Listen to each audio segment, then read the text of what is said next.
ABC News 4 Sports with Scott Eisberg. Would you like to talk to you, ma'am? Not right now, thank you. Well, I mean, could you discuss what happened in executive session? I can answer that question. Well, I'd like to ask the principal, please.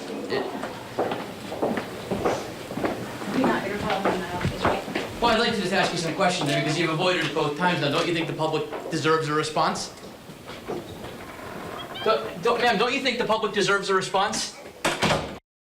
Looking for answers. Good evening. I'm Scott Eisberg. Very little coming from Oceanside Academy. Very little coming from Jermel President, the basketball coach they mutually parted ways with last week. The truth likely lies somewhere in the middle. Yesterday, President addressed the media. He says they mutually parted ways. But interestingly, he also said he was surprised and didn't get to say goodbye to his players. So we wanted answers from the school. We went to tonight's school board meeting. Principal Brenda Corley wouldn't comment before the meeting. Nothing mentioned during open session, but they did go into an hour-long closed-door executive session. On the agenda, contracts, personnel, and legal advice. Principal Brenda Corley, as you saw earlier, would not talk to us afterwards. We did speak with Mike D'Angelo, CEO of the company that owns and operates Oceanside, as well as board member Kira Perdue.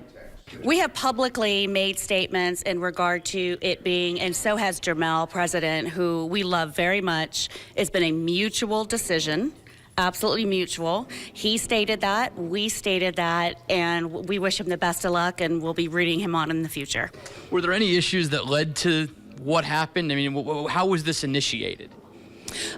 There's a long relationship that we've had with Jermel, and there's no in particular issues at all. It's simply something that was a mutual decision that he needs to focus on what he needs to focus on, and we need to do the same thing. Did anything happen in Las Vegas? Did anything happen with misuse of funds in Las Vegas? Absolutely not. Nothing happened in Las Vegas? In regard to misuse of funds or inappropriate behavior, absolutely not. Did he do anything wrong to deserve what happened? Was there something that prompted the discussions to start parting ways? You'd have to talk to the principal. The principal said she didn't want to talk before the meeting. Well, then that's the principal's decision.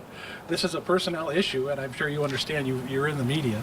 You know how things work. So it's from what I know, it's a mutual agreement between the principal and the school and the basketball coach.